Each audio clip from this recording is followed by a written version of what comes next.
If you're learning Salesforce development, then methods are the single most important topic. And today we're going to discuss everything you need to know about this. How to call a method, constructors, how not to call a method, how to use them with classes, how to use them with variables, return types, parameters, arguments, whatever. We're going to discuss every single topic you need to know as a beginner. And if you don't learn methods, you will never become a developer. I can guarantee you that. But if you learn methods, that's going to skyrocket your understanding of the whole Salesforce development. That's why let's get started. So methods, they consist out of three main things. So we have parameters, we have return types, and return statements. But before we go, we're going to discuss everything in very much detail as always. But before we go there, let's have a look at, in general, what is a method. So a method is basically a block of code that does something. That's very bad definition, right? Like, does what? And the reason why it's so hard to kind of define what is a method is the same reason why it's hard to define what is a flow. Like, can you make like a general definition? What is a flow? So a flow is a thing that performs some kind of action. The same goes for the method in Apex. A better way of thinking about this is that this is an action with some executable or runnable code that you can have there. So for example, what we used to do is that we used to have something like this. We used to have the code, and don't run and like retype this code. You don't need to do it right now. I'm gonna tell you when you need to start practicing. For now, just try to understand all the stuff I'm explaining to you. So we have here some kind of code. So we have A, B, and then we have sum, and then we are multiplying, whatever, it doesn't matter. And then we're printing this thing out.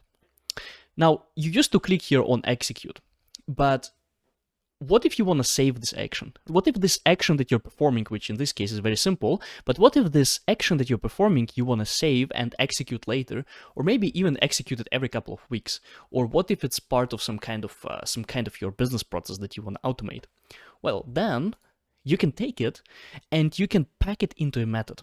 Again, no need to understand exactly what's going on here. I'm going to explain everything in very much detail, but just know so that you can take this executable code and you can save it into a class, into a method, even inside of the class, and then you can call this, okay? And you're going to see the result the same way as you used to. So the best way to think about the method is a subflow, or maybe even just a flow. This is very abstract. You don't have to be a flow expert to understand. And in fact, understanding methods gonna help you to understand flows and subflows and how to deal with them. So what is a method again? We can rephrase it a little bit. So method is something like a black box that can take input parameters, process them, and return a value. Again, this is, I'm just throwing on you, trying to make just the slow approaches. We're gonna discuss everything in so much detail. This we're gonna skip where you can call, so it's fine. I'm gonna show you all of this. But now also the question, why do we need methods? Why do we need flows? Well, because we want to kind of like automate something. The same reason we need methods. Right. The difference between flows and methods, very different, very different, but I'm just making an analogy so that you can understand where I'm explaining to you, because I assume that you are a Salesforce consultant, admin, business analyst, someone who works with the Salesforce and has a basic understanding of flows. Okay, so example of a method can be called, for example, double number. It takes 5 and it gives back 10, doubles the number. This is how it would look like. Don't get scared, because there are like 3 things here that we need to discuss, and we're going to discuss all of them, but we're going to start with the parameters. And before we can actually go and start with the parameters, I'm going to take a step back and I'm going to show you a flow. So let's go here to the flows, and I'm going to open this one, auto launched flow, right? So this is multiplication calculation auto launch flow. For now, again, just try to understand what I'm trying to show you. So this flow is very simple. In fact, I think this is one of the simplest flow you can ever have. What you have here is that you have number 1, and this variable is available for the input, and then you have number 2 available for the input. And what happens is that you have a formula here that multiplies them, and that's all. We don't have any circle queries, anything of that. That can come a little bit later, right? So for now, we are focusing on understanding the concept of a method. This is how it looks like if we visualize it. So we have number 1 and number 2, and those numbers, they basically, those variables, right? They're defined always with a type and with a name. So you cannot have here no name, and you also cannot have here no type. You need to have type and name. Those are two most important things that define a variable. And those are kind of like input parameters. And those input parameters, they go here, and then what we do, we multiply them and save it into some kind of variable, right? So this is visual representation of already visual thing. And here's how we can have a look at this. So if we click on the debug, we're going to be able to see 12 and 2, and we're going to click on run, okay? And you can see 24. Nice. So this was our run, our test for the flow.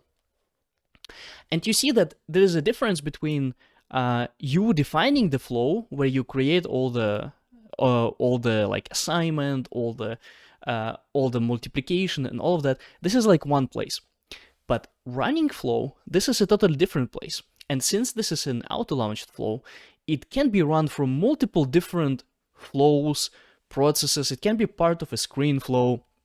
It can be part of a record-triggered flow. It can be part of something else, like, for example, of an Apex as well. There's a difference between running flow and assigning and like designing the flow. And this is important to keep in mind, because it is kind of very natural once you're working with the flows. Yeah, of course, I'm like defining the flow here on the canvas and I'm running it somewhere else. But this is important because once we switch to Apex, it's going to be less obvious. So the difference here is basically how we can see this whole thing here, right? Is that we are putting here two different numbers, right? So number 1, number 2, and then the flow logic runs. Whatever is that logic, in this case, it's a very simple one. And then we can see here that 24 result. Very simple. So this is very, very simple. Now we're gonna, though, discuss the same in Apex, and it's gonna stop being that simple. So what I'm gonna do, I switched here to the developer console, and I'm gonna go new Apex class, and here I'm gonna do something like calculator, right? Okay. Now here I'm gonna create the first method, and this is where you already can retype. If you're following this tutorial, you can just go into your org and create this method on your own. So let's go. I'm gonna create public void. Don't worry about void, we're gonna discuss it later. So void, and I'm gonna call it multiplication calculator.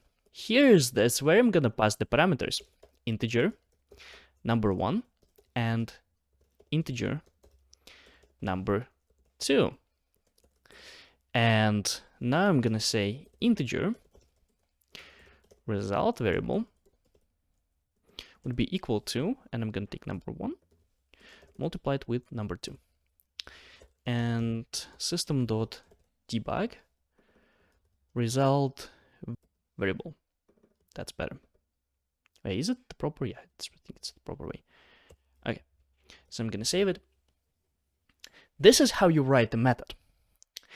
And here's what's important about this, that here, this is analogy to you defining it here on the canvas. Right. So you see here on the canvas, do we, like on the canvas of the flow, do we put here concrete values? What are those number 1 and number 2? No, right?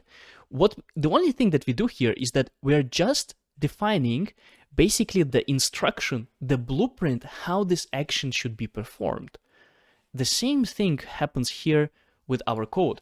Do we put here concrete values? What are the number 1 and number 2? No, we don't. We're just putting here basically the instruction of the calculation, what should happen. There are a little bit more things here what are happening except of the, like, in comparison to the flow. First of all, you can see that we have a strict structure here of our method, and the structure is always the same. So for now, we're going to be always doing public. Then here on this place, you always have a return type, which we're going to discuss later. So for now, just write void everywhere.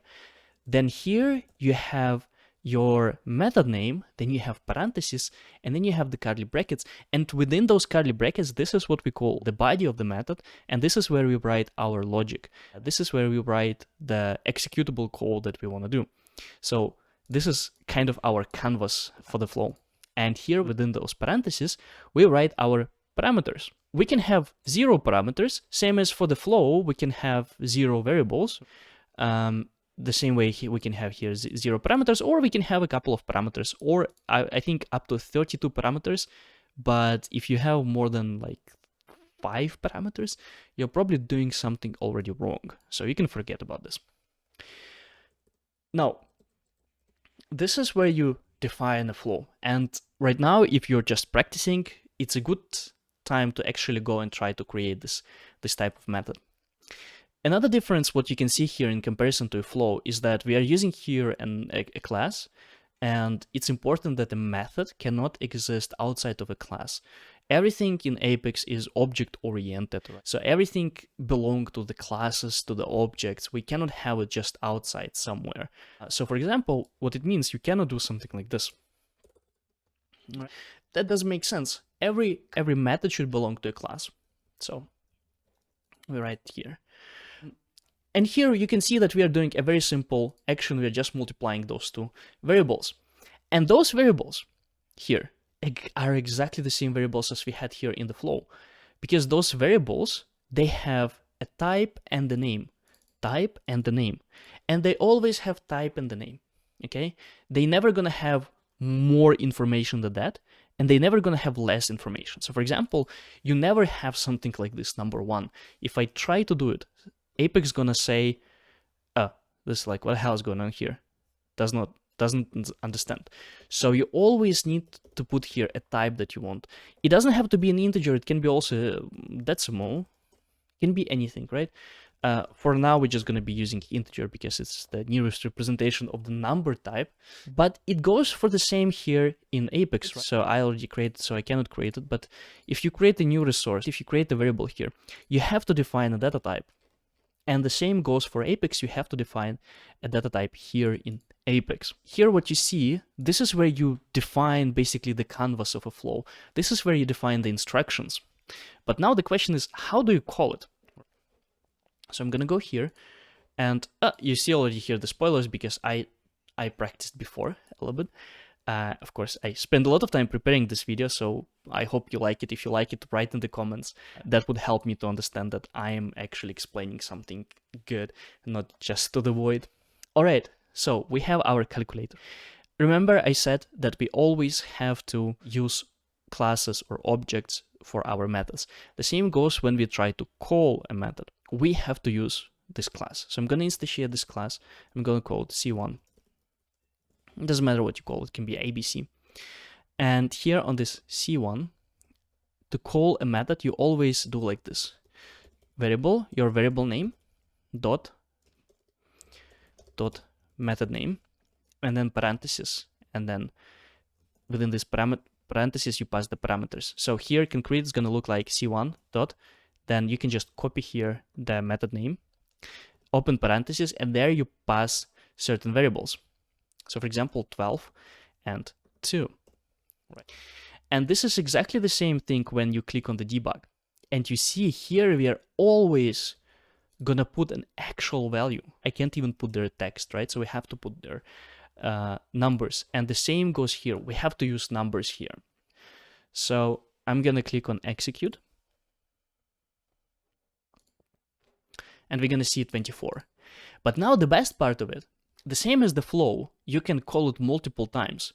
We can do the same in Apex. So now instead of just doing like this, 24, 3, and 100, and here I'm gonna use 5. Let's execute it.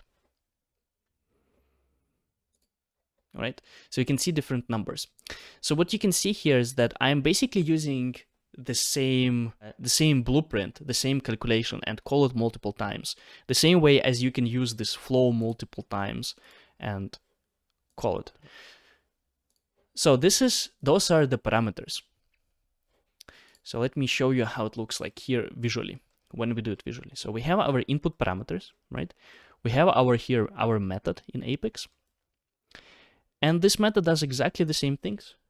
So it takes number 1, multiplies with number 2, then it saves it into the result variable, and then the only additional thing that we do is that we call the system debug thing. Yep. So you can really see this as the same separation of defining a method, right? So you're defining a method, and then here you're running the method. Now, does it mean that you can run it only from the developer console? No, not at all.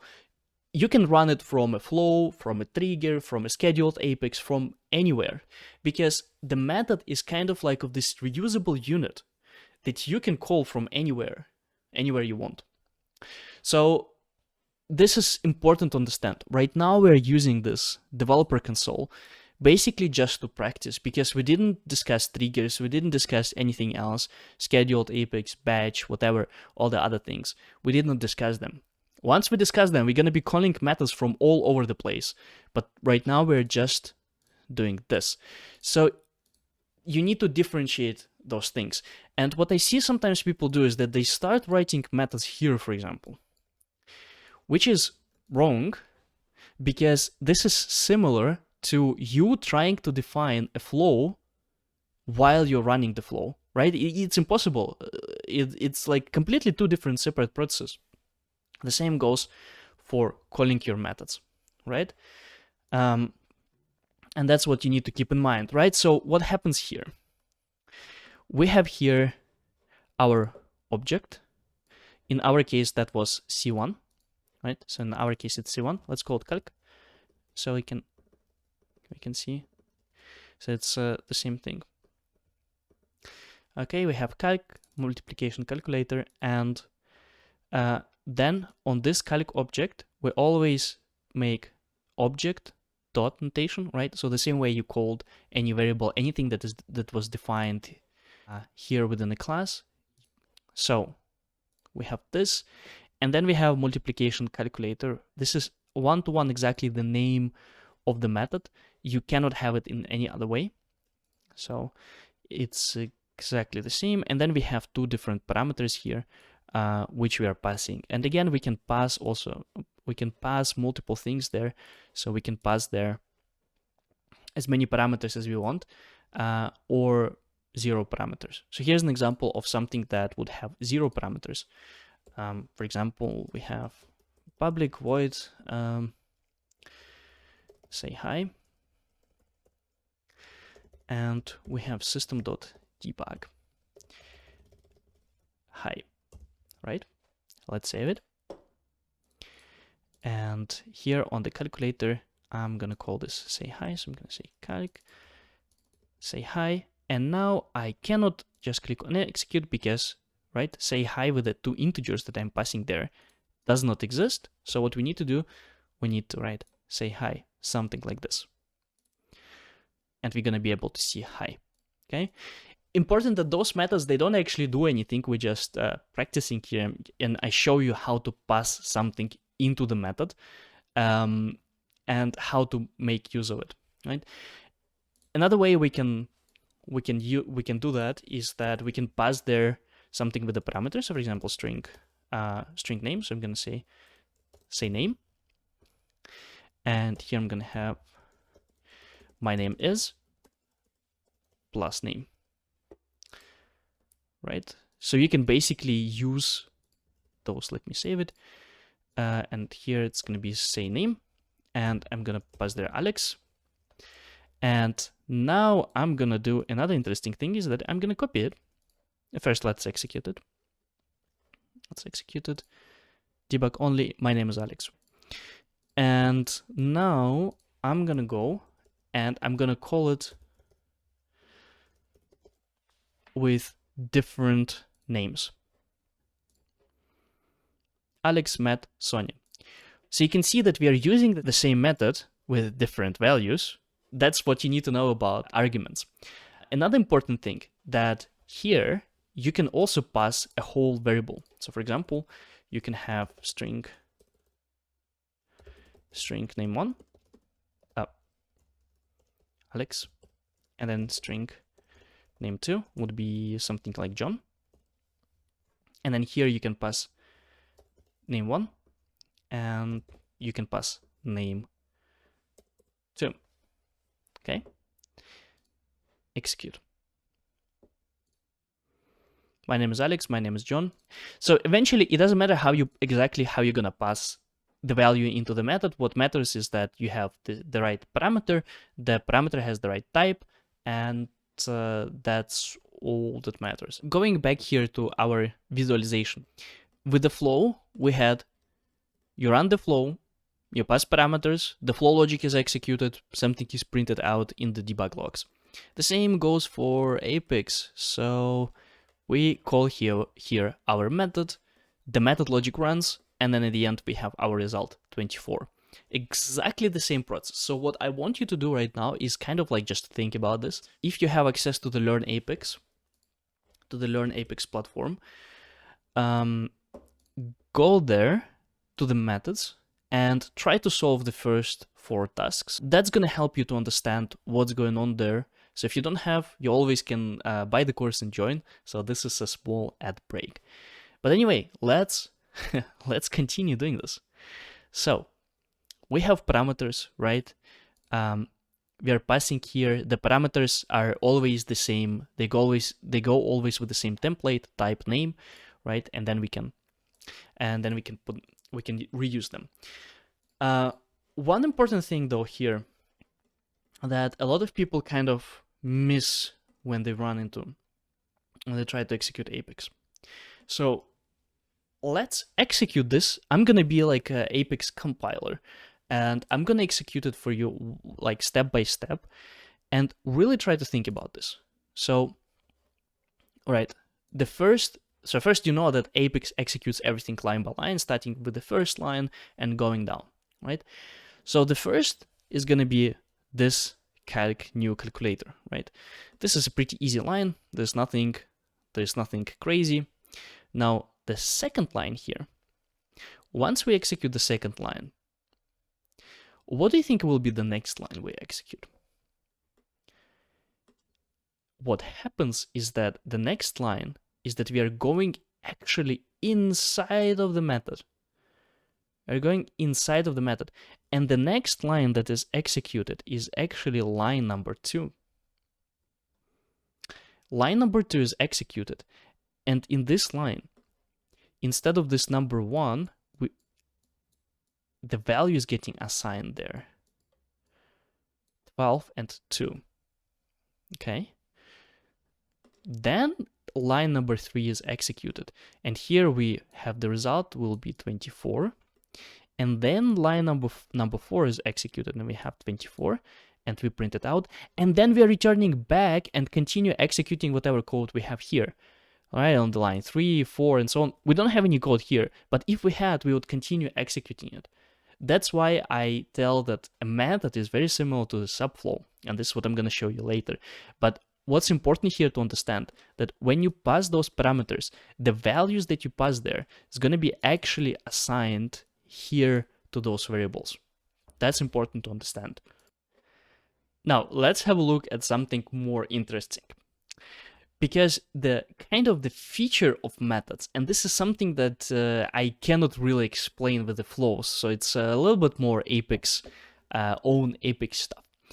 But the thing with methods is that methods can use everything they see in the class, they can use it, all the information that's available there. And that's going to be a little bit mind-blowing. So let me show you. We have this class person, right? So remember the class, it's basically like a blueprint of what a person can do. And what person can do is, for example, the person can say their name or say hi. So let's do it. Let's say public void say hi. And here system.debug.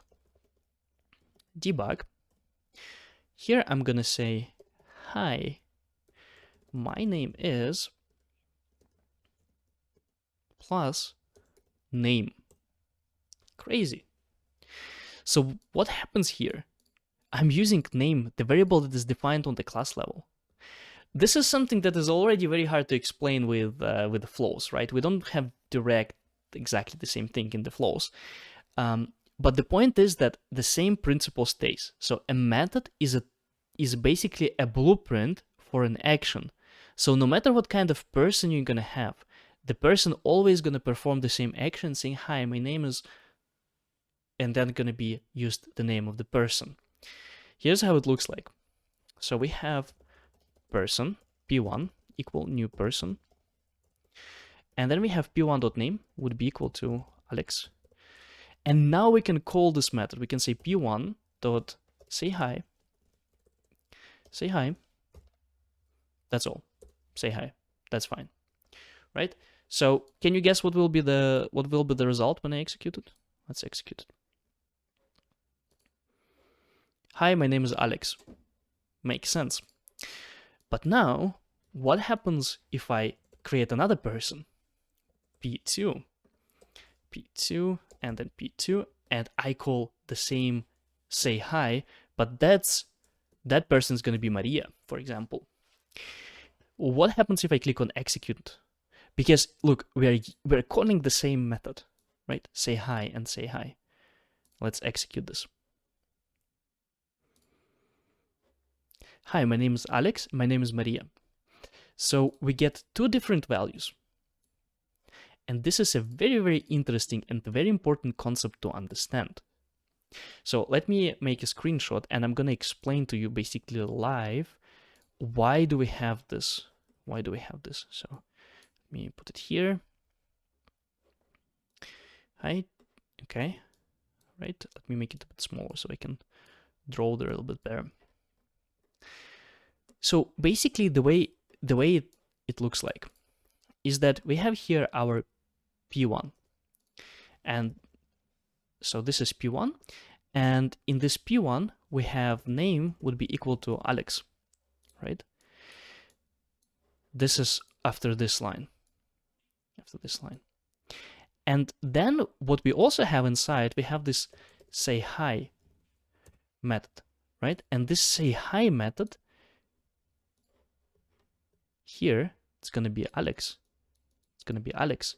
So what it's going to do, it's going to print out, hi, my name is Alex. I can see here, my name is Alex, okay?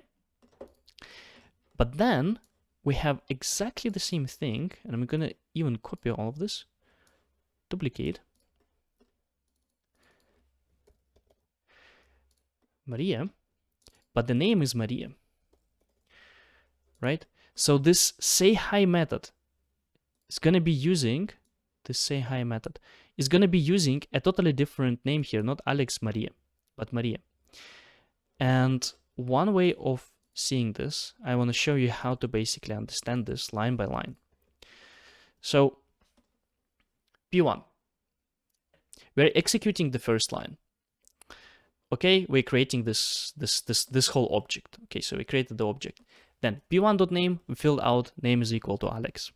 Then we call say hi. So what is the next line after line number 3? What is the next line that is getting executed? Your answer, maybe even in the comments if you're so kind.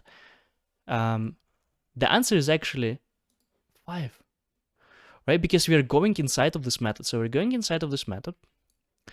And what is the current name there? It's Alex, right? So on the line 6, when you're going to execute it, there's going to be no name. It's going to be just Alex. And that's what you can see here in the developer console when we execute it. Let me execute it. See, here's the line number 6. My name is Alex. My name is Alex. And then we're coming back. So the next line is line number 4. Then line number 5, we create P2. And then P2.name is equal to Maria. So there, the name is not Alex. The name is Maria. I'm going to just write M here. And then we're going to execute again line number 6. And you can see it here in the org, line number 6. So the point is here is that you can call multiple times basically the same action. But if this action is performed on different objects with different data, and it's using something from this object inside, like the variables, well, it might have different outcome, right? Like, hi, my name is Alex, hi, my name is Maria. And the way to think about it is that if you have a flow that accepts like a record, or that is called on the record, and you pass there one record, and it's going to print out one kind of details to the logs, right? And then if you have the same flow, but you pass there another record, it's going to print out completely different records, right? Completely different details. The same way is here, is that only in one execution you can call your methods as many times as you want. So you can even call one method many times on the same object, right?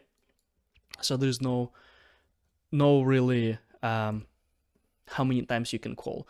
Versus with the flows, when you're in the flow, you can only click kind of once on the debug. You cannot like click 5 times. If you click on the debug, nothing's gonna happen. But that's the way you can think. That's the way you can think about it. And here's how it looks like visually. I wanted to show you. This is from the Learn Apex. So if you still don't have access, well, you should join, because we have a lot of cool visual things.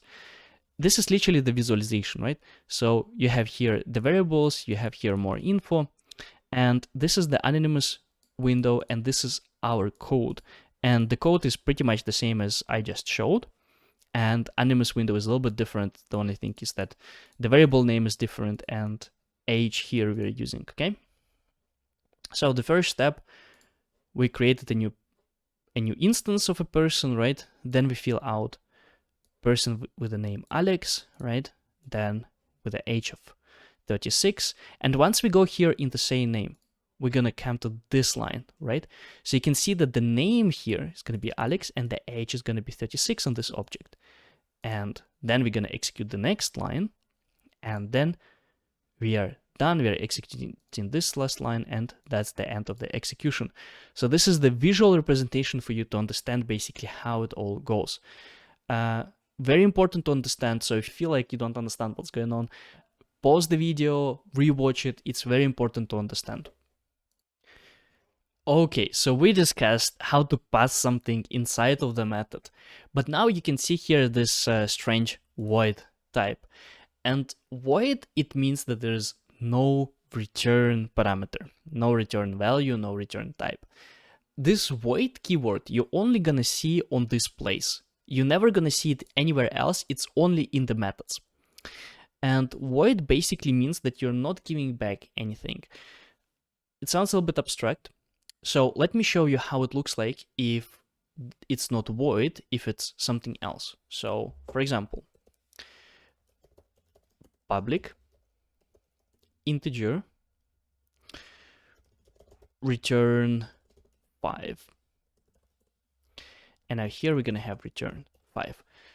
So those two things, return type and the return statement itself, you cannot separate them. They're always defined together. For example, if I try to do like this, void, let me write the proper void here. It's going to say void method must not return a value, right? So you cannot do it. Also, if you try to do like integer and you're not going to write any return statement there, missing return statement required, return type integer. Kind of not good. You really have to do both of them. And what they mean, especially this here. So this here, we're defining a type of the thing that we're going to return, which means that then when we write our return statement, we need to have here the right data type. So here in this case, we have 5. We cannot have here something like Alex, because again, it's going to complain. It's going to say, okay, illegal conversion from string to integer. So we can't really have this. Now you can see that I had here return type and I don't have any parameters. You can combine them as much as you want. So you can have no return type and many parameters. You can have no return type, no parameters. You can have a return type and many or 0 parameters, right? So you can have any combination of that. They are really independent, absolutely independent from each other. And I want to make the same analogy as I did with the flow, but now this is getting a little bit more complex, and you can see now why a lot of developers, they prefer to have rather Apex rather than flows, because to construct the same thing with the flow, it's gonna kind of be a little bit of a pain. Let me show you.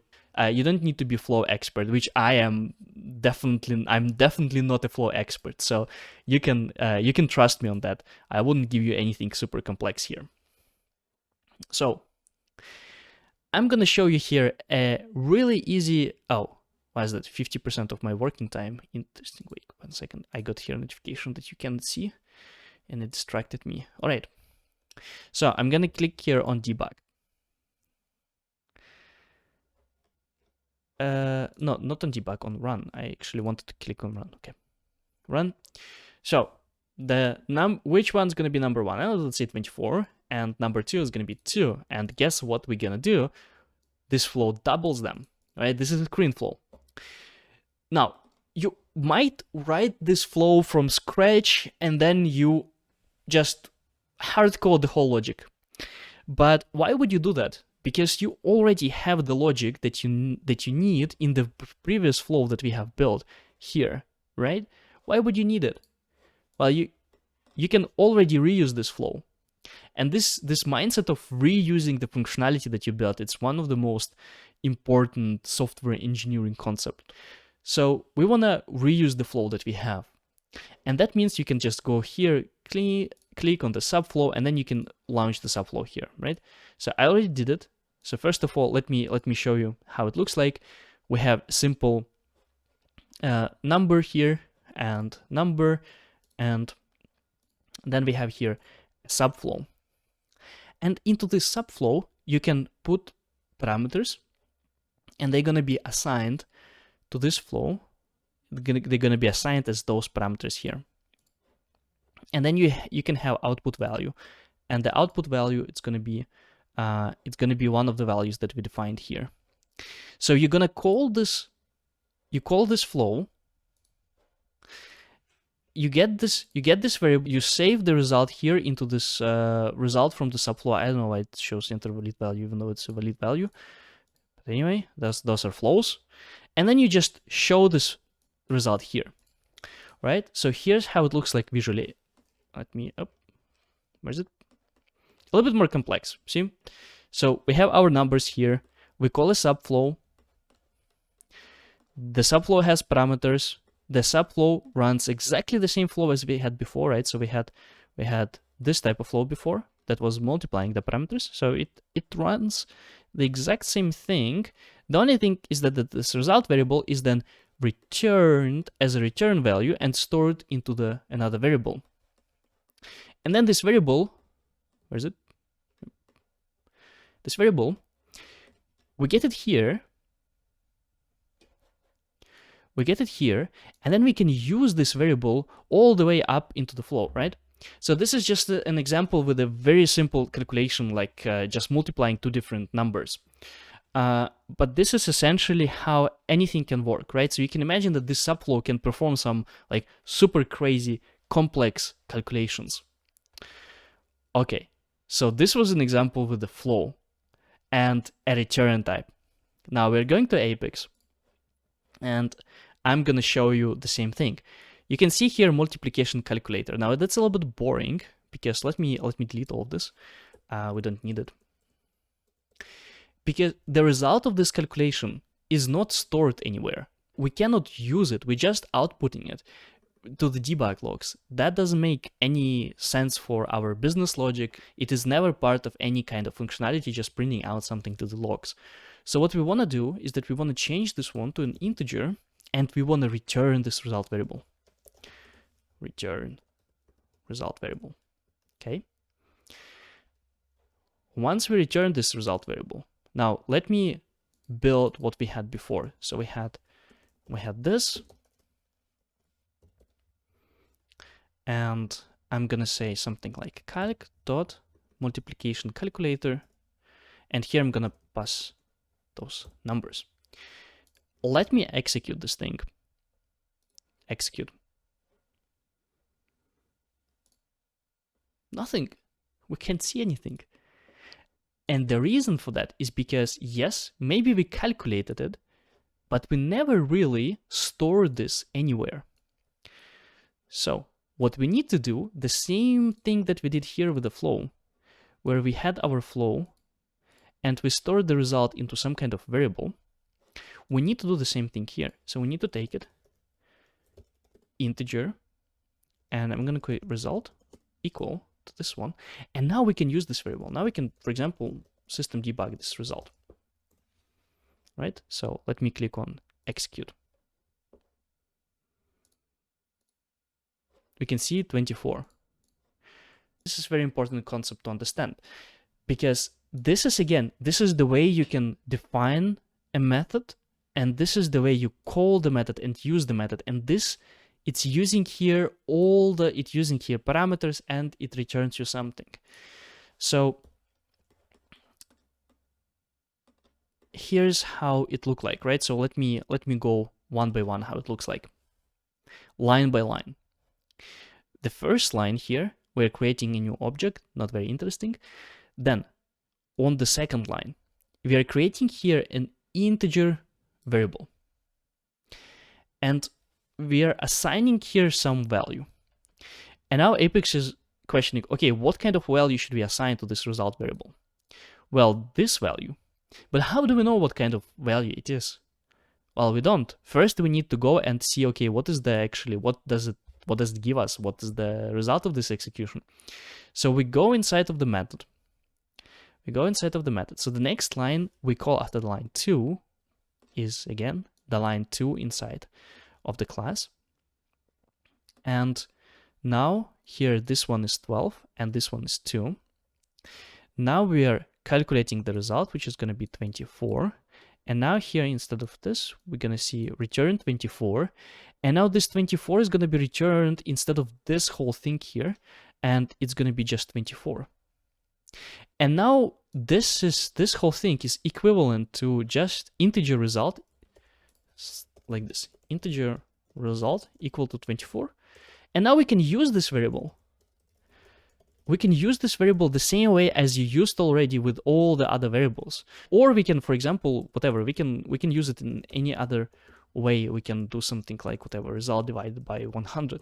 We can use whatever we want, but the point is that you got the result from the method, okay? And right now we're just doing a very simple methods, but this can be as complex as you want to get. It can be whatever, a call to another server system to get you a complex calculation, whatever, AI analysis of your whole org, and then give you back a number efficiency of what you want to have, right? So it can be whatever you want. But the point is that you call it, you get some value back. So you really need to think about this as like in this way, right? So you have your method which doubles something. It gets some kind of input and it gets some kind of output, right? And then if you want, and this is what you want in most cases, you can take this and you can continue your execution with the logic whatever you want. Here's another visualization that is a little bit simpler. Let's say we have here a class which is called my class, not very original, but whatever, my class. And we have a method called get6 that doesn't have any parameters. It only have the return type, and it only returns 6. Like, it's the simplest method possible. So the way we can call it is, first we instantiate it, right? We're going to click on next, and then we're going to the next line, okay? So we have this MC, it has the my class instance or my class object, okay? And then the next line, okay, we're trying to assign to result, we're trying to assign the result of this method. And by the way, it doesn't have to be result. It can be whatever variable you want. It can be ABC. So the name of the variable here doesn't matter. The most important is that it's an integer variable.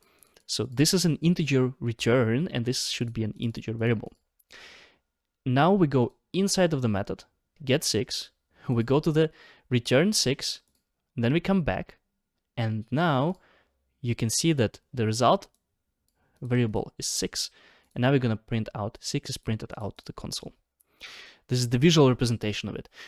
What I want you to do whenever you do some kind of practice in your head, try to execute your code line by line and make sure that you have the right parameters, that you have the right return types. This is the most important part.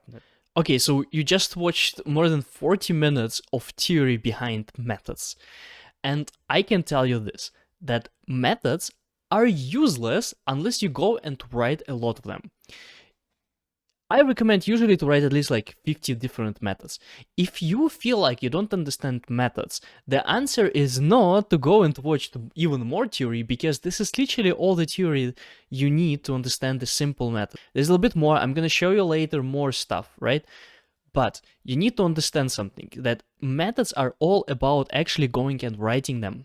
So you need to aim for at least 50 methods, and if you don't understand the methods, it's not because you're lacking some theory, it's because you need to go and practice more. So your goal is to go and do at least like 50 different methods. That's the goal, all right? And I'm gonna help you with writing some methods. I'm gonna show you simple methods. I'm gonna be using the Learn Apex platform to solve it. Feel free to join the Learn Apex platform, but the methods section, I think it's free, so you can just go there and practice. But I'm gonna show you how to do all of this. This is very important. Like, I have so many people that are coming to me that I don't understand methods, and I'm like, okay, have you solved 50 methods? If yes, then have you solved 100 methods? Sometimes you need to solve more methods, and that can happen. Just the key is that you need to practice, practice, practice. I cannot emphasize it enough. If you just solve 5 methods in your life, you still don't understand them. And the most important, when you write the methods, you need to write the method with the return types, with the parameters, and then you need to go to the Salesforce and actually call the method. And this is very important. You need to call the method. You cannot just write the method and then just leave it, because a big part of how you use methods is that you're calling them. So you need to practice this part as well. Okay? Okay, so we are in the developer console. So what I want to show you right now is one of the topics that is a little bit different for beginners. First, let's go and create a new Apex class, and I'm gonna call it rectangle, right? Because how you can imagine classes and objects and methods is that rectangle is just a representation that there is any rectangle, right? And what is happening with any rectangle that you ever will have is that you will have their public integer width, and you're gonna have their public integer height with any rectangle. And then what you can have there is public integer calculate area. And it's going to return for us width multiplied with height.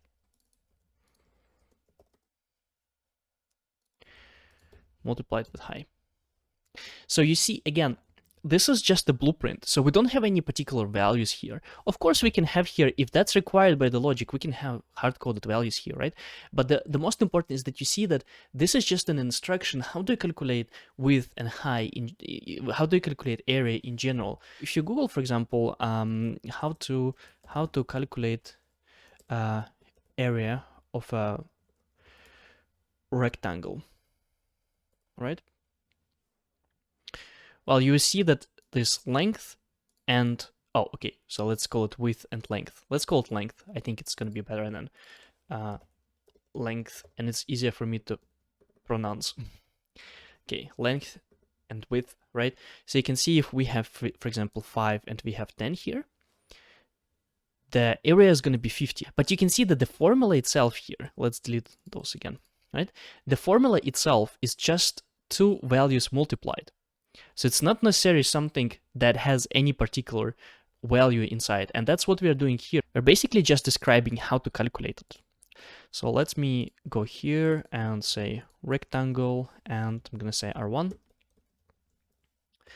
New rectangle, and this rectangle R1, let's say width, it's going to be 10.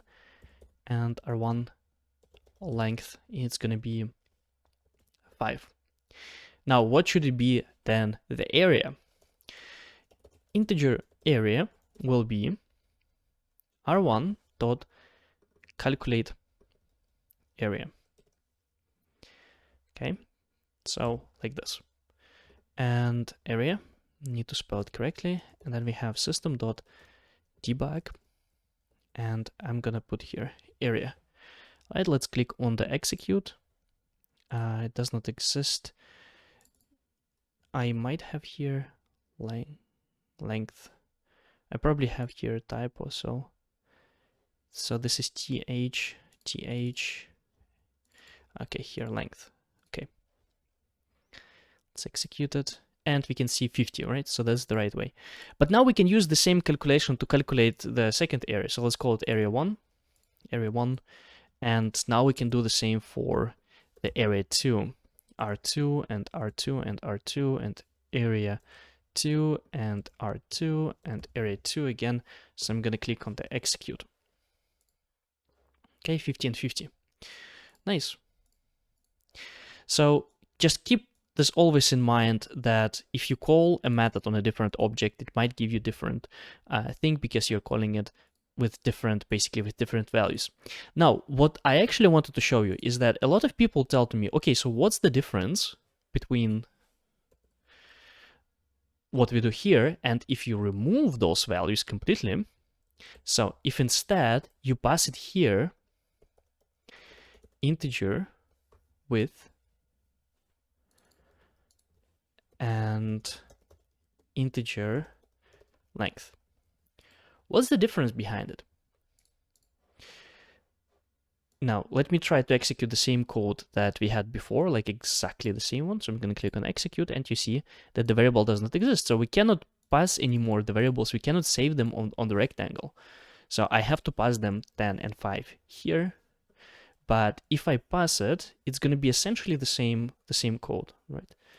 5 and 10, and here I can pass like 102, for example, just as an example, right? So let me execute this. 50 and 200. So you can see that there's basically the result is the same. The only difference is that in one case, in the previous one, where we had the class variables, we were storing the variables on the class level. You can imagine it as if we are storing them on the record. This is one approach. Another approach is completely calculating something on the fly. This would yield the same results. In this case, it doesn't really matter how you approach those things, right? So if you want to calculate area, you can write a method for it with parameters, or you can just save them as a class variables. In real life, though, in most cases, you would use parameters and not save that much information on the class level. But because in this case we are just practicing, we're gonna use a lot of class variables. So that's kind of the rule. Okay, so let's practice a little bit more from the Learn Apex. So let's take, for example, this one. Add a method named perimeter to the rectangle class. This method should calculate and return the perimeter of the rectangle by adding its width and length and then multiplying the sum by 2. So whenever you write any method from the Learn Apex, or you just have a task to write a method, you always need to think about 3 things, just 3 things. First, what is the return type? Second, what is the name of the method? And third, what are the arguments into the method? And we can say fourth, but it kind of goes without explanation that you also need to think about what the method will actually do. But that's a bit later. When you just write the definition, you can always follow this basically instruction, and you can always follow the same template, the same approach. So we have here public, and then we go, what is the return? So here we have always return type, then the name, then here we have our parameters. So always those 3 things. So first, return type. What's the return type? How do we know? Okay, so we know that this method is gonna multiply, gonna add together width and length and multiply by 2.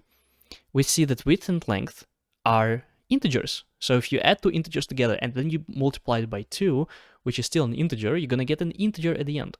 So we know that the return type is gonna be an integer. The method name is easy because it's given to us perimeter. And the arguments.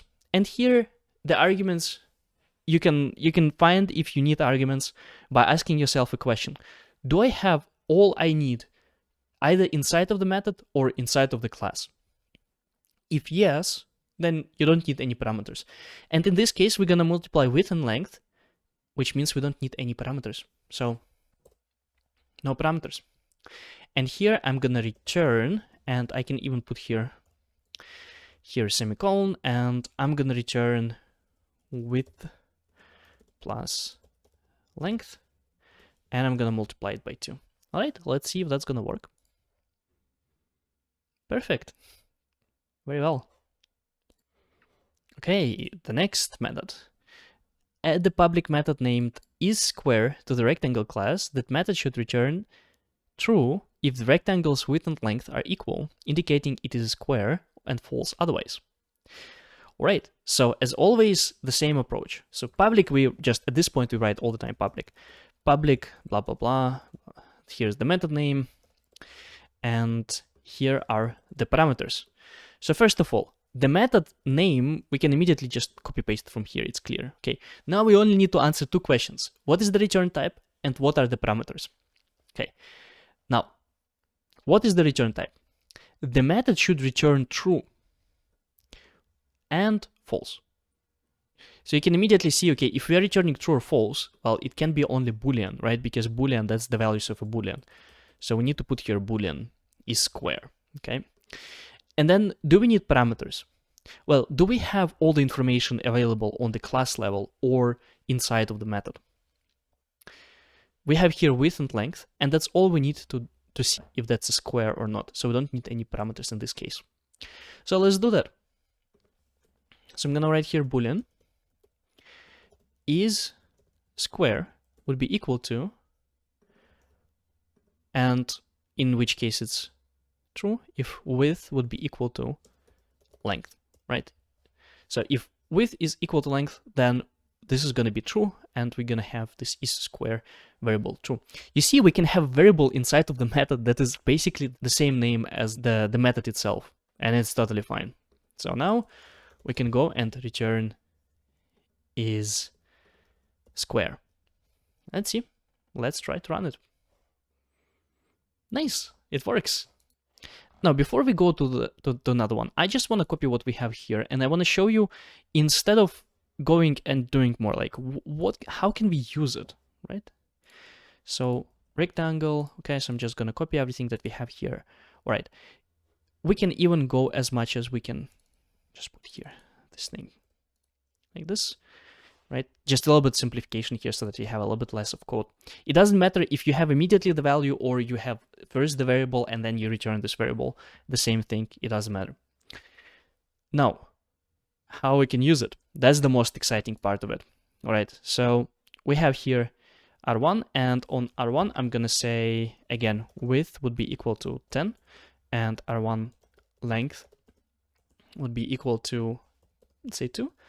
And now I can start calculating. So I can say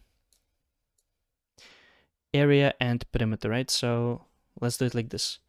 Integer area would be R1 dot area. And I'm gonna do the same for perimeter. Okay. And the same for is square.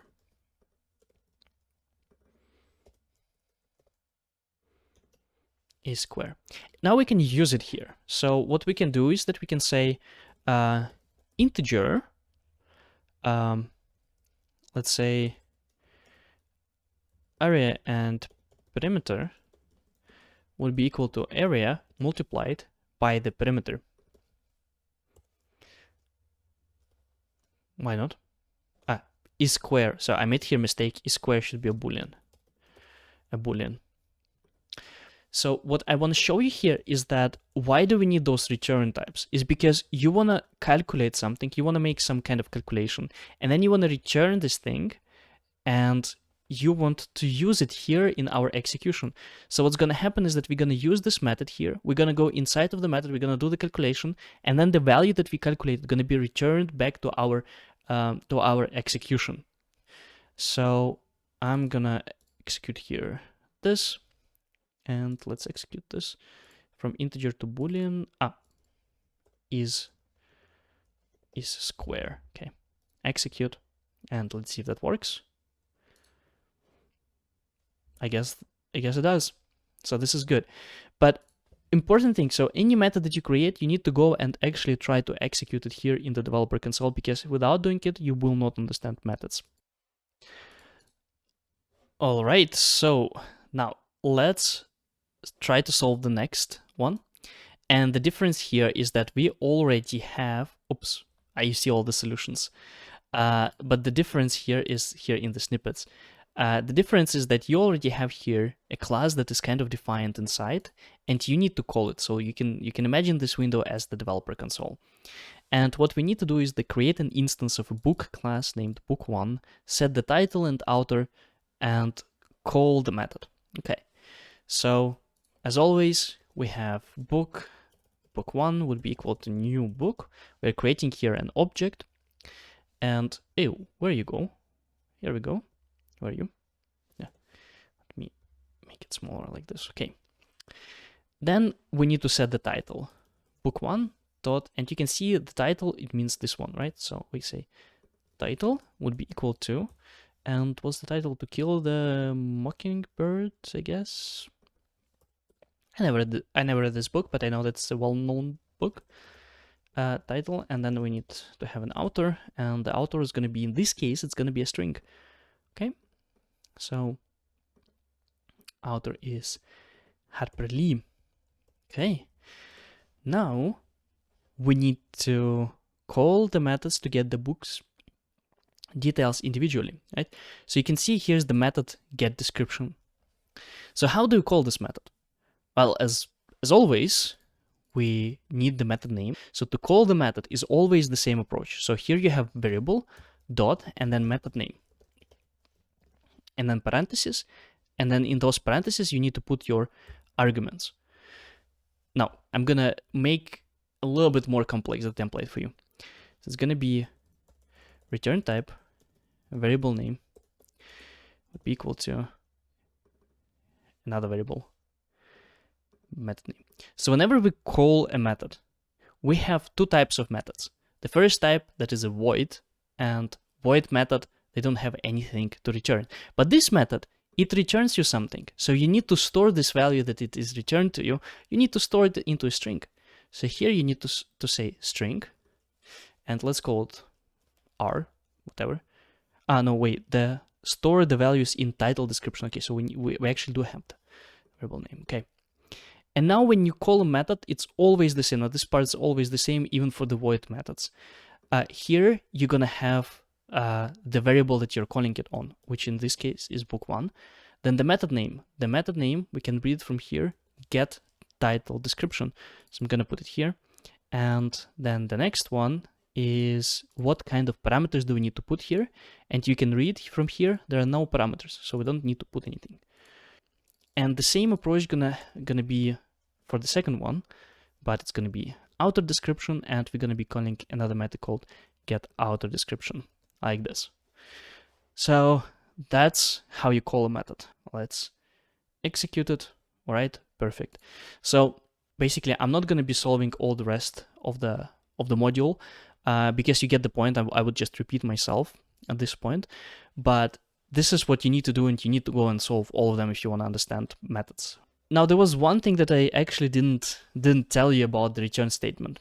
So a return statement will be the last statement ever executed in a method. So for example, if I write here system.debug, blah, blah, blah, what it's going to say to me is that number 7 is unreachable statement. And that makes sense because, well, the statement is after the return statement. And once the Apex execution hits the return statement, nothing else will be executed, right? Return means return the value and go back to whoever called you. So that will never be executed. So we need to delete this, right? But now you know. Another problem. Let's switch to the person class. Okay, person, right? So now I'm gonna explain you very quick what is this keyword. You have seen it so many times, I'm sure, especially if you had anything to do in the like real world environment. You've seen this topic many times. So what we have there, let's say we have here public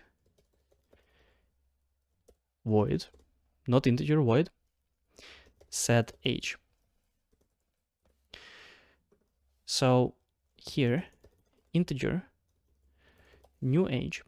And here I'm going to say age would be equal to new age. This is a very frequent method that you're going to see in Salesforce development. And the only thing that this method does is basically just assigning a new value to the age.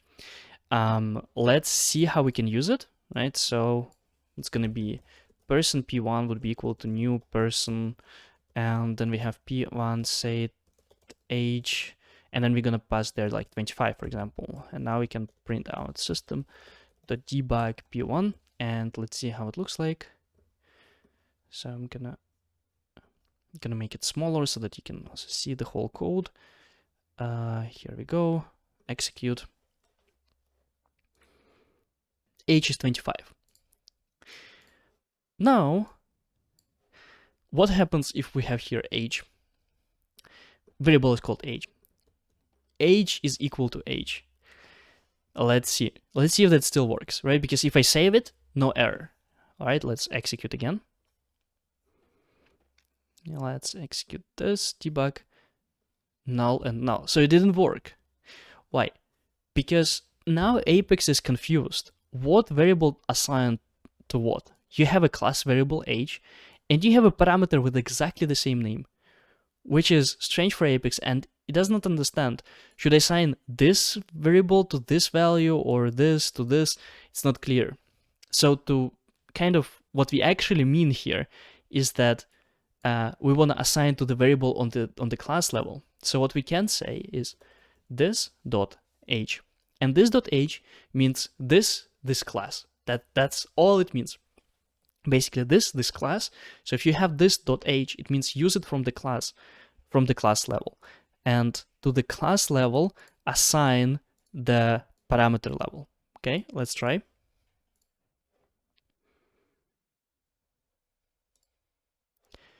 And now it works. Why is it useful? Because here we, for example, can have like something like set params. It's called like this, set parameters. And we have here string name.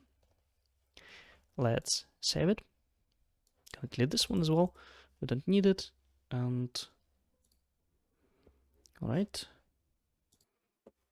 Okay, and now when we call it set params, we just pass it here, Alex, and you can see how much better this code is in comparison to setting this in many different lines. Why is it name still? Oh, because I did not set it.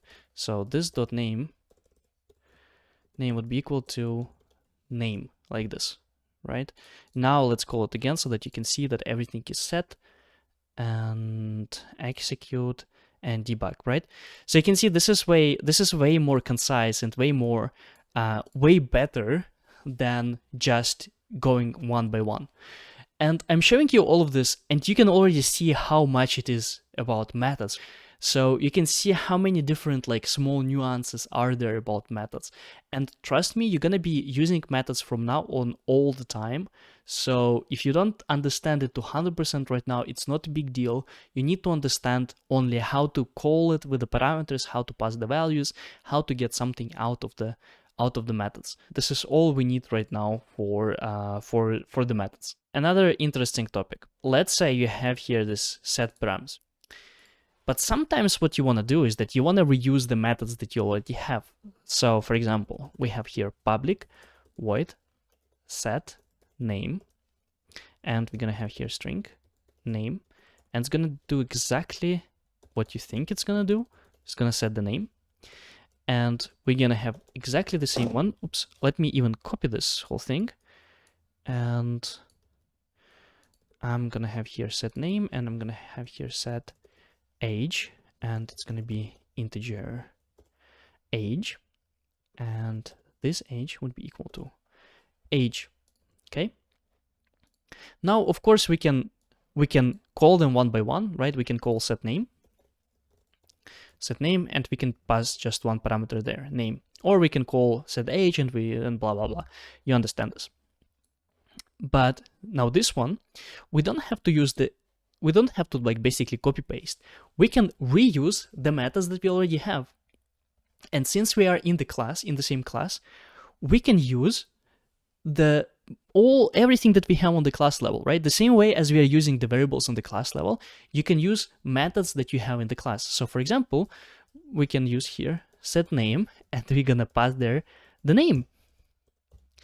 And then we can use set age, and we're gonna pass the age there. And I'm gonna save it. And we have here 25. And I'm gonna execute this. Set name, set params, it's called, right? Set params. Execute. And you can see that it does exactly what you expect, age 25 and name is Alex. So it's so important that I'm gonna copy this whole thing, and I'm gonna go line by line and show you what's going on there, right? So let's go here, let's go down here, and you should be able, in 1 second, you should be able to see it, right? Perfect. So I'm gonna make it smaller, and I'm gonna scroll in. All right, so let's go one by one how Apex executes this. So we have person P1, okay, creates a new object, that's fine. We already know it. Then we have line number 2. We call set params. So now we are going inside of this method, right? We're going inside of this method. Now age, how did I call it with what value? 25, right? Now the age is going to be 25. Can I make it smaller? It's going to be 25. And name is going to be Alex. It's going to be Alex. It's not the best writing, but you get the point. So now the next line we execute is line 13. Now the next line we execute is line number 14. And question to you, which line do we execute as next? Right? So here in the name, what do we get? Like on the line 14, what do we execute? We execute a line number 5. All right? This is the next line that we execute. And instead of name, remember what this name, what kind of value it has. It has the value of Alex. So what we are doing there is that we are passing there the value Alex. And now this variable name, it's gonna have the value Alex. And now we're gonna say this.name, which is this name, we assign Alex. So now here, this variable gonna get assigned the value Alex. Then we execute line number 6, then we execute line number 7, and then the method is done. So we go back and we mark this as executed line. And then we go to the line 15, and now the question to you, which line is the next? All right, I hope you guessed right at this point, because we've been doing methods for a long time. So I hope you guessed right. It's line number 9. Okay, so we are passing here 25 inside, right? Now this age is going to be 25. So this line, this.age, which is this one, is going to get assigned 25, right? Because this value is here 25, right? From the argument. We perform this action, then on the line 11, the method is done. We are coming back, we are marking this as executed, and then we are coming back on the line 16. Now, this is executed as well, and where do we go back? We go back here, and finally we executed line number 2, right? So finally we are past this line, and now we can execute this line number 3, and we can print out P1, and P1 is obviously going to be printed out with name 25 and Alex as a name. And this is what you can see there, right? So if we click here, this is what you can see here. On the line number 3, age is 25 and name is Alex. So there's a lot of stuff that is happening there, right? We are kind of going all the time into the methods. So you need to imagine methods as if they are subflows. Sometimes, and I can tell you this, sometimes they're called functions in other programming languages. In Java-like languages, they're usually called methods, but they're sometimes called functions. Or sometimes in very ancient programming languages, they're called subroutines. So this literally like a subroutine that you're executing and then getting something out of this routine. In this case, we are not getting anything back, so it's void, right? Void means there's nothing back. So you can see that what we did here is that we called this set params, right? So let me show like this. We called this set params, but did we get anything back from it? No, there's no return statement, right? We did not get anything back.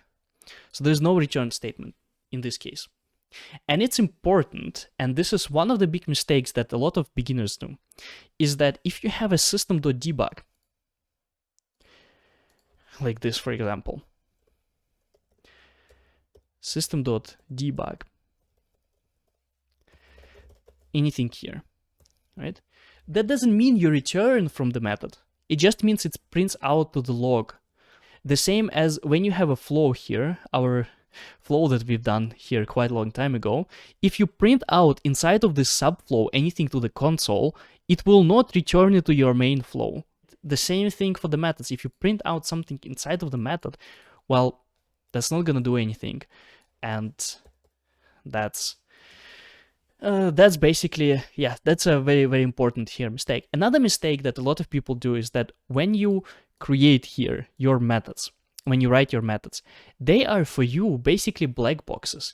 You don't need to see what's inside, and in fact, you cannot see what's inside.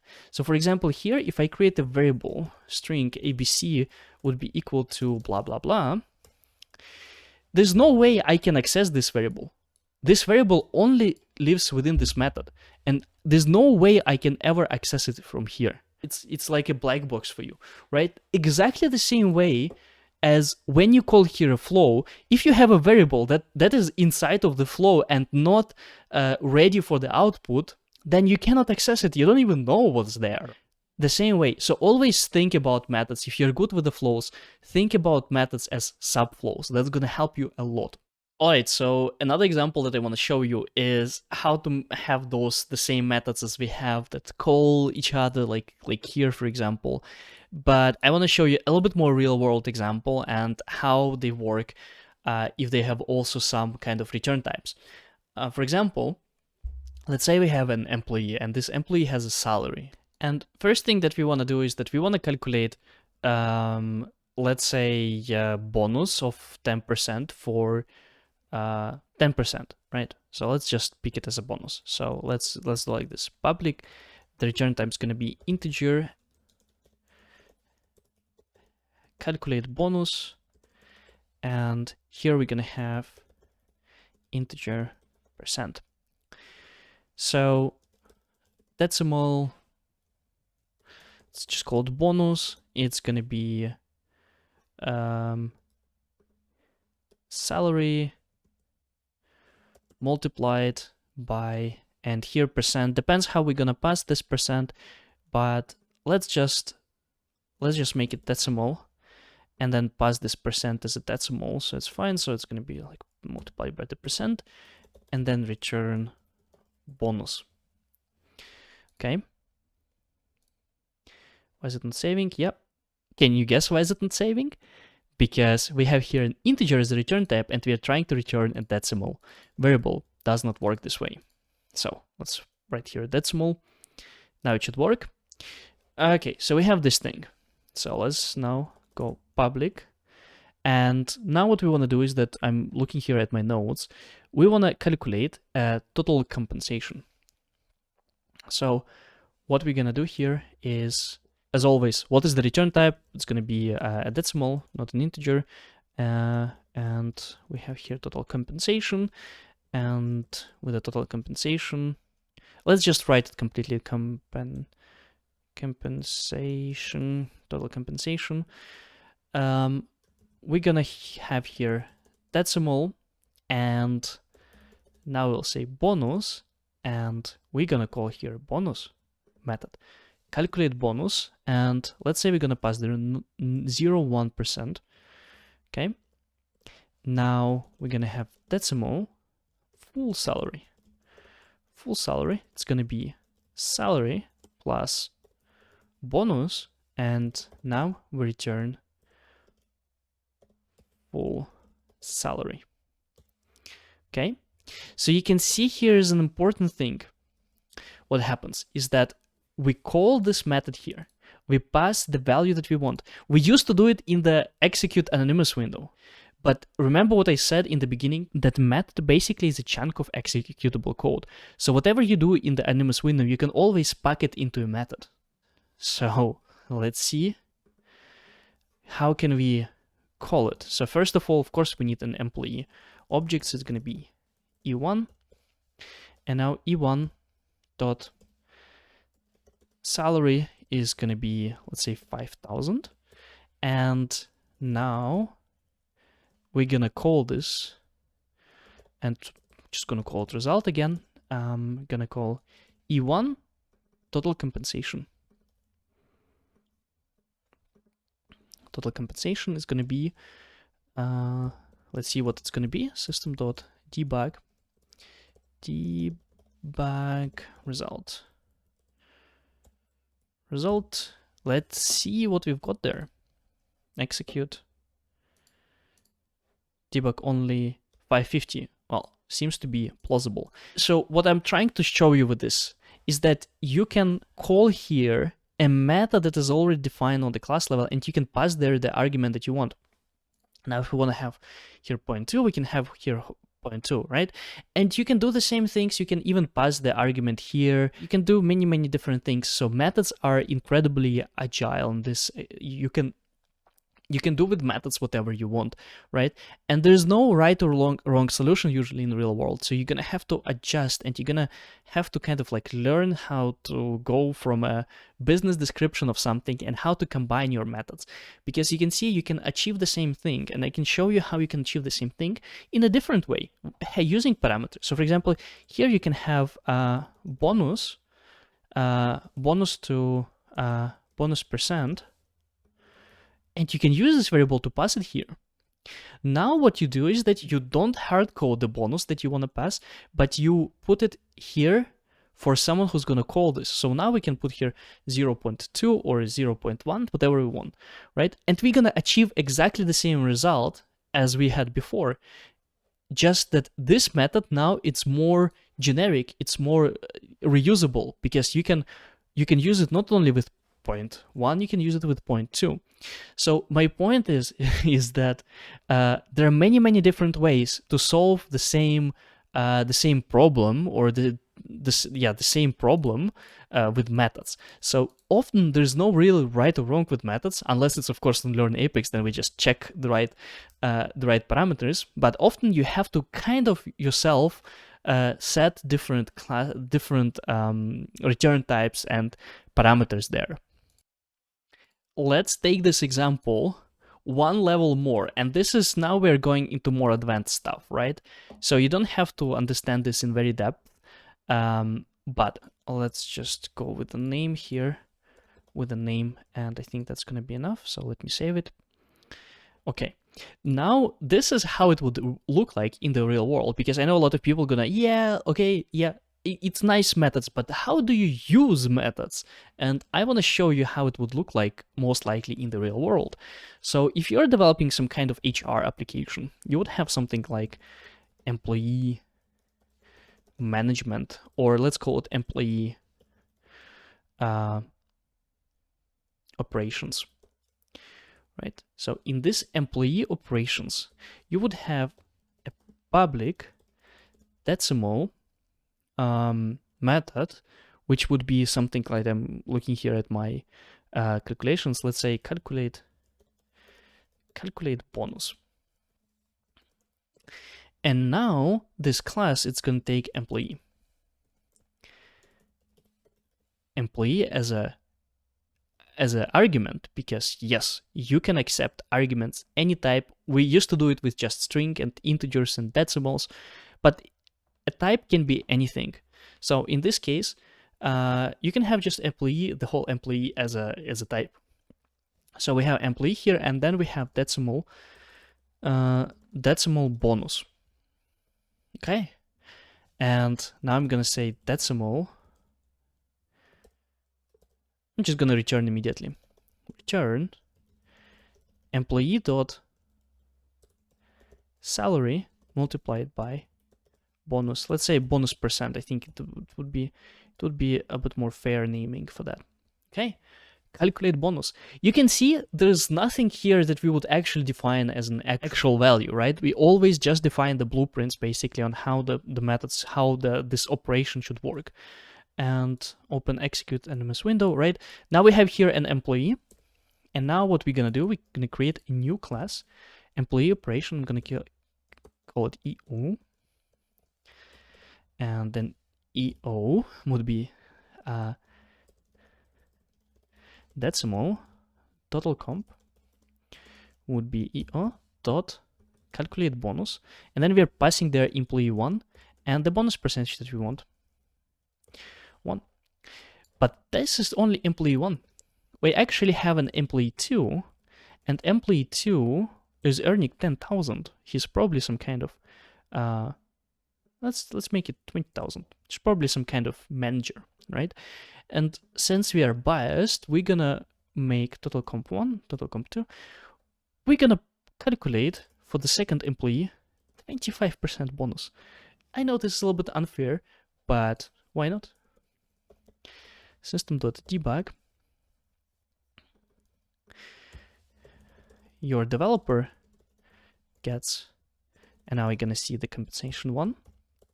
And now I'm gonna I want to write boss, but then I decided to make it more official. Your manager gets, and we're gonna get the total comp 2. And I realized that I calculated here in the wrong way. We need to add them together. So it should be salary plus salary multiplied, right? So we have here, this is the percentage added, and this is the full salary that the employee still gets. So let's save it. And now I'm gonna click on the execute, and your developer gets 550 and your manager 25,000. So what I'm trying to show you here is that you have really big flexibility, right? You don't need to go very deep into all of this. You don't need to like understand right now to 100% what's going on there. But I wanted to show you a slightly more difficult example. And I suggest that you go and try to retype this example, try to understand this. And whenever you have difficulty, try to think, okay, what are the return types? What are the values getting passed? How they're getting passed? And how all of this works. Now, we discussed everything that we need so far for more complex methods. I want to just take a step back, and I want to discuss constructors. So I want to discuss constructors. It's a relatively easy topic. If you understood everything before, constructors is going to be like just super easy. Now, the word about constructors is that I am not a big fan of using constructors. I think at this point constructors are getting some kind of bad practice, and people are just putting them everywhere where they shouldn't be. So you don't need to use constructors at all in programming. It's just part of the like coding style. It's part how people approach coding, but they're by no means they're not necessary. Versus methods, you cannot avoid them. You're gonna have to use methods. There's not a single Apex implementation without methods, but there's a lot of Apex implementations without any constructors. So you don't have to use constructors, and I personally don't like them. Anyway, so what is a constructor? Constructor is a method that is called on the object creation. Bam. Sounds crazy, but what does it mean? Let's create here a new person. Person P1 equal to new person. And I'm not gonna say anything. Here, there's already a constructor getting called. You just don't see it. It is actually here. How do I know it? Let's define our first constructor. The way to define a constructor is very simple. It's always the same. It's public. And then you just copy here the name of the class. It's important that it's exactly the same one-to-one. And then you go and add parentheses here. And then you have single quote, curly brackets. So you can see that the only difference between the method and the constructor is that the constructor doesn't have a return type. Well, because it never can return anything, because it is a method that is getting called when you create a new object. So for example, let's write here system.debug. Hi. Okay. I'm gonna save. and click on execute. Hi. Even though here in our code, we never had any kind of system.debug. We only had it here. And let me even remove it even more. So I'm gonna remove it like this. And we're only gonna have the right part, which looks crazy because you would never write this code, but this is just an example for you. Okay, execute. Debug only. Hi. So the constructor is called here. You can even see basically this part that I'm highlighting here of the code. It is kind of identical to this part. And that's exactly what's happening here. And why is it useful? So constructors, they're used for two cases in real world. First, to set some kind of default values, and second, to require you to create objects with certain values. I'm going to come to the second case, but the first case, let me show you. So here, what we can have is something like this dot age would be equal to 0 by default, right? And this dot name, and assuming you're from America, from US, you're gonna be John. Okay. So system.debug p1, right? Let's print out p1 and see what's the value there inside. Okay, let's click on the execute and debug only. And you can see that the values are there, even though we did not define them here, but the constructor was called, where is it? Where's the person? The constructor was called and those values were assigned. Now, coming to the second case, we can have a constructor with some arguments inside. So for example, we can have a constructor with string name, integer age.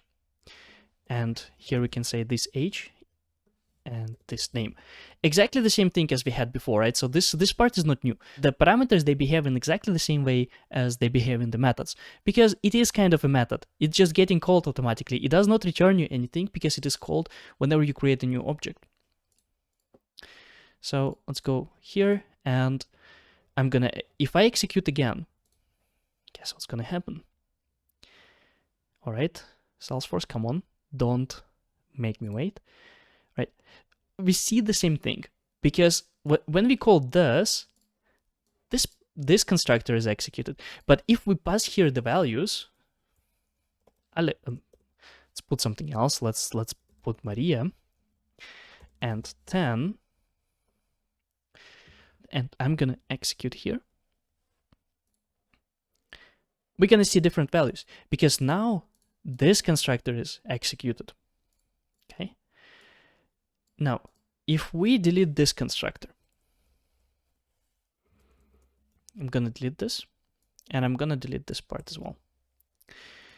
So we removed the constructor without any arguments. So now we only have the constructor with arguments. So if I click on the execute, I cannot call it anymore, because it's searching for a constructor from a class person, searching for a constructor that doesn't have any arguments. And we don't have such a constructor. So what happened now is that there's no way you can create a person object without setting a name and an age, because you cannot create this object.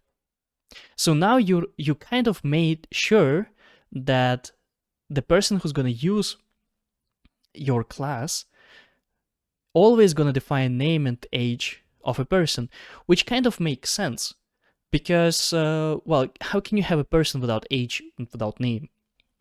Not possible. So at least the age should be there.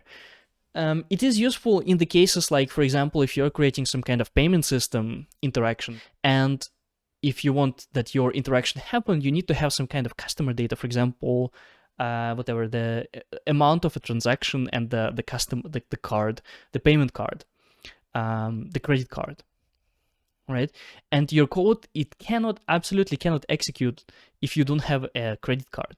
Then you can create a constructor that requires you to create a credit card, and then you kind of make sure that you always create transactions with the credit cards only. So the same goes here. You cannot create a person anymore. But now the question is, what happens? Why can we why can we execute like this?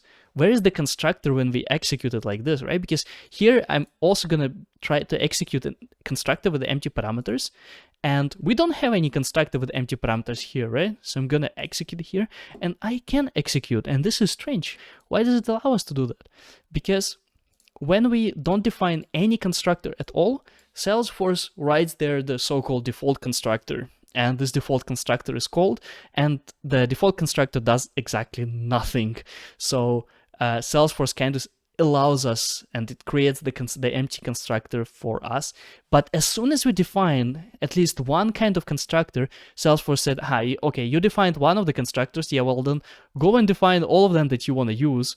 You cannot just rely on the empty one. And it's really easy to fix, by the way. You can write something like this, public person, yeah, and you can save it, and now you have an empty constructor, and well, you don't, right? You just don't do anything there, and now you can execute it. Okay, like this. So it is useful for these cases. Then where it's also useful is, for example, you can have here multiple different parameters for different cases. So for example, what happens if the person has a name but doesn't have an age? Can happen. Can happen. Why not? So in this case, we can just pass here Alex, and we can add here that the age is going to be some kind of default, right? So for example, 0 is going to be default age, and we're going to execute here, and you can see that we have 0 and name is equal to Alex because that's what we passed here, right? Alex. So those are the constructors. If you understand methods, there's nothing super crazy about constructors, and they're also not required for you unless, yeah, they're not required to use for you. So you can go and program for a very long time without using constructors. So I would not focus on this topic for a very long time. The only reason why we discuss it is because we need it for the next topic of as objects, and that's the only reason why we discuss them, basically. Another important thing, and actually one of the biggest reasons why we discussed so much in the methods, is because you also have standard methods that Salesforce wrote in their classes.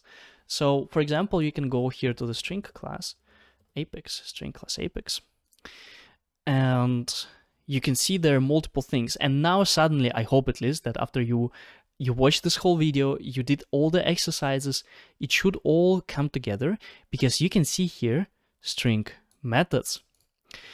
And what you can see here is that you have, let's go to, for example, capitalize.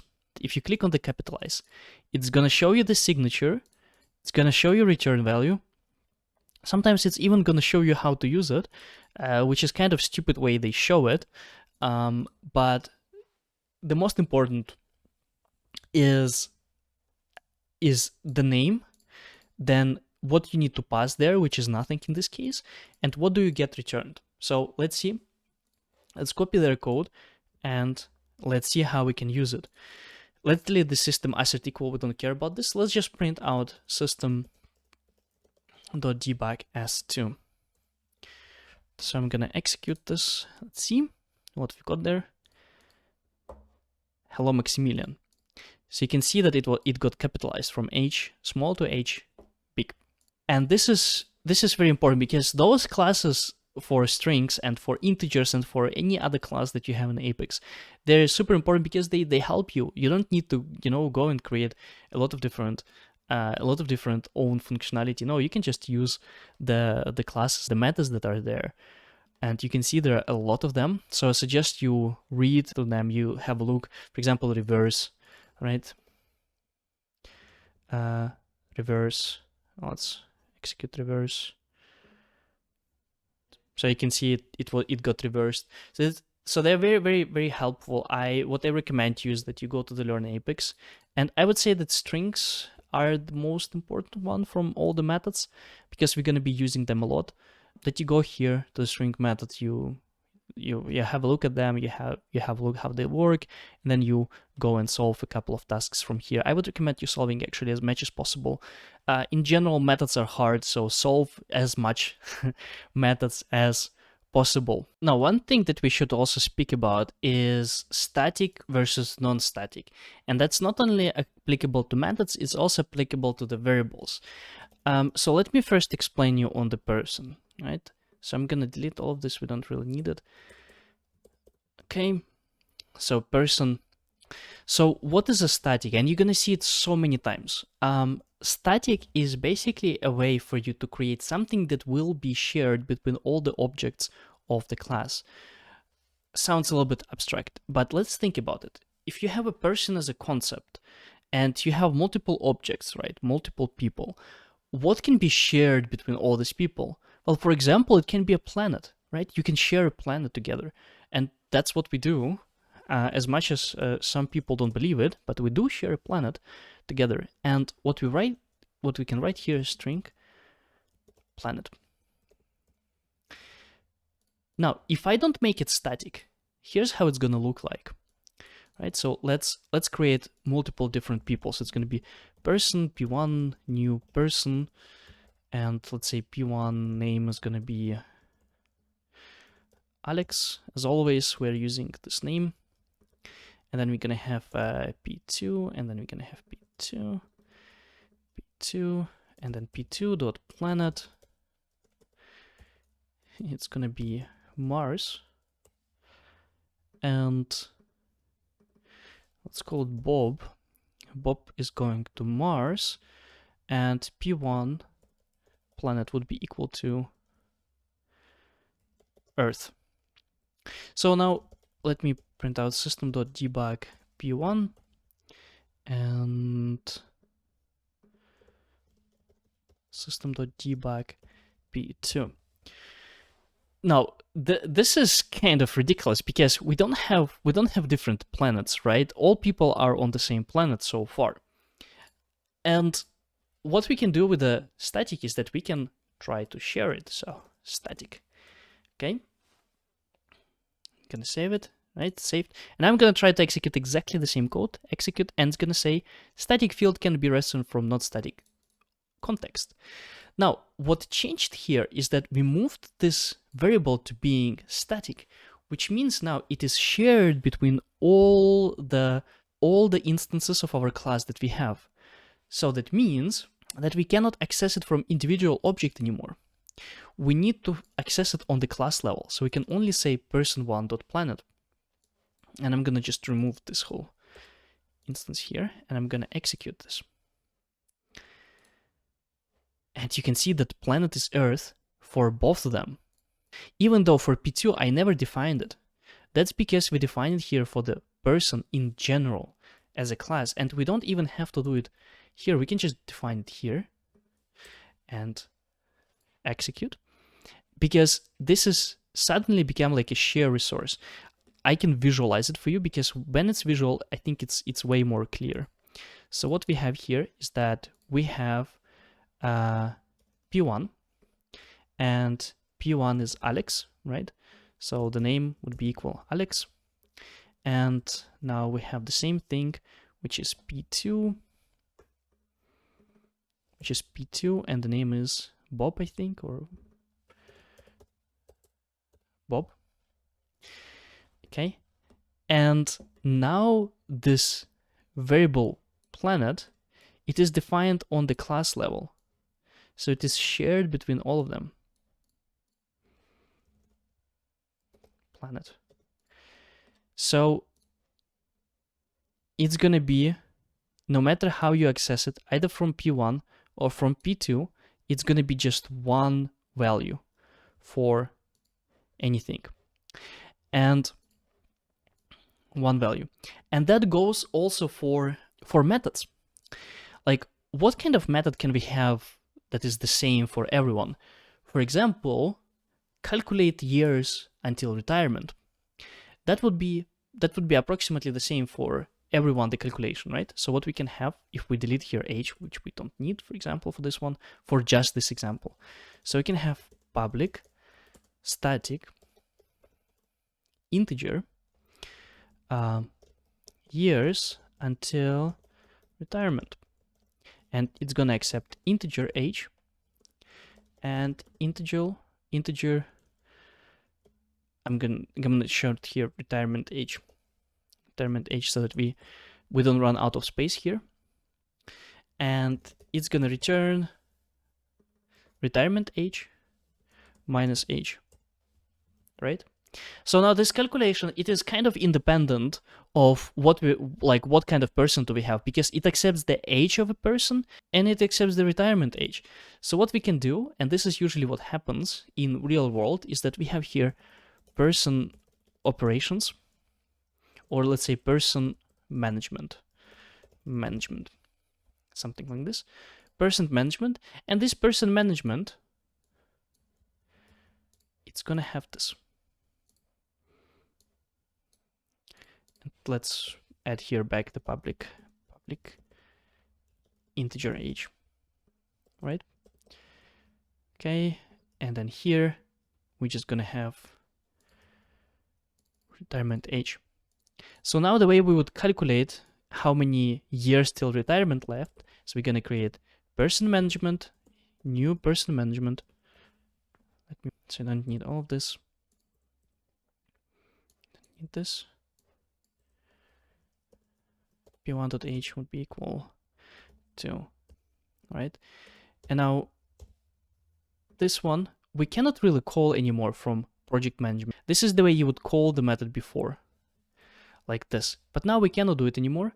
So we can only go here and we can say person management dot years until retirement. And now we're gonna pass there the age, which is p1.age, and retirement age, let's say it's gonna be 65. And we're gonna save this into an integer variable because the return type is an integer.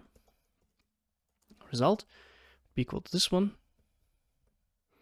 like this, so that you can see what's going on there. And then we're gonna do system.debug result. Okay, let's click on execute. 35. So basically the same approach. It's just static. It basically it is shared between all the objects that you create. So the individual methods that you call, they're not going to be executing with a context of the particular object that you execute, but they're going to be just shared for everything, and they're going to have like own static context. And that's why you cannot really execute them from a variable, because variable, it has an object inside, so it's different context. The same goes for the variables. For the methods, they're executed on the class level. They're shared between all the objects. Now, I consider it as a bad practice to use a lot of static methods. If something can be done without static, and 90% of the stuff in Apex can be done without static, don't use static. ChatGPT, the first thing it does is makes static everything for absolutely no reason. The standard way of programming is not using static. You need to use static only if you have a certain reason to use static, if it logically makes sense, not if you just want to add it, because it introduces unnecessary complexity. You're like just making a strange way of coding. So if you can make something non-static, which you can at this level, we don't have a single exercise in the whole Learn Apex platform that requires to do anything static. So you don't need to use static. You need to know that this thing exists, but don't use static, okay? And in fact, you can write a totally functional Apex program or the whole business process without ever using static, not a single one time, okay? It doesn't mean it doesn't have any usage. It doesn't mean that you absolutely never use it, right? No, it has own applications, but for now, don't use it. You don't need it now. It is unnecessary, but it's good that you are now aware of this thing. And now you can also understand what this system.debug is, because system is a class in Apex. System, Apex class. It is a class. Let's go to this class. And you can see that there are methods. And there are quite a lot of them, but we are using this debug, right? So we are using this debug thing. And you can see that this is a method, but this is a static method. And it accepts any type of object. We're going to discuss it way later, what are those objects and all of this. It's all good. Just the most important thing is that it's a static method. That's why you call it with a system dot and not something like this, which is going to look ridiculous. But that's how it would look like if the method was not static. So the static methods, they do have they don't have own applications, but you really need to think about that the static method absolutely only should be used when it actually should be shared between all the objects. And since here the debug, you cannot have multiple instances of a debug, it doesn't make a lot of sense. So you can have it as a static method. That's the idea behind it. So that's been a lot, I know, but this is also the hardest topics that, as I said, it's the hardest topics for beginners. I know you're looking this like this, what the hell, Igor, like that was so easy the last time and now what the hell is that? But it's all fine. Usually for people, if you're self-learning this type of things, it's gonna take you at least a month to cover and understand everything what we discussed there, right? So don't, like, if you don't understand it from the first go, and that's totally normal, right? If you're part of my community, if you're part of the Learn Apex, it should take you 2 weeks probably to understand this type of things. If you're part of my cohort, we're gonna cover everything in depth in 1-2 weeks as well. So so yeah, sometimes I've seen people even taking on the methods, like spending a couple of months. So again, if you're self-studying and if you make all of this and understand all of this in like basically a month, consider that you're quick, okay? So if you spend on this 3 months, it's still normal, okay? So when you learn how to code, this topic is one of the hardest. And this is, you see the jump in like how hard it is to understand everything. That's gonna be the hardest jump you need to understand in coding. Coding never gonna be harder than that. This is the limit. What you can do right now to basically jump through this limit, and you need to go and practice. As always, you need to do a volume, you know, like it's not enough for you to just practice the 10 examples that we did here. You need to practice 100, maybe 200 tasks, okay? So go and do that. And on the Learn Apex platform, we have over 500 tasks in total on all the tasks, on all the topics. And I recommend you to buy the course and join the course. And instead of spending 3 months, you're gonna learn all this in a couple of weeks. I think it's a fair deal. So join that. And if you liked it, and if you want more of those type of videos, because this was the last video I intended to do for the beginner class, and if you want more of this type of deep dives, write a comment so that I know that you liked it. So thank you. See you in the next one. Bye bye.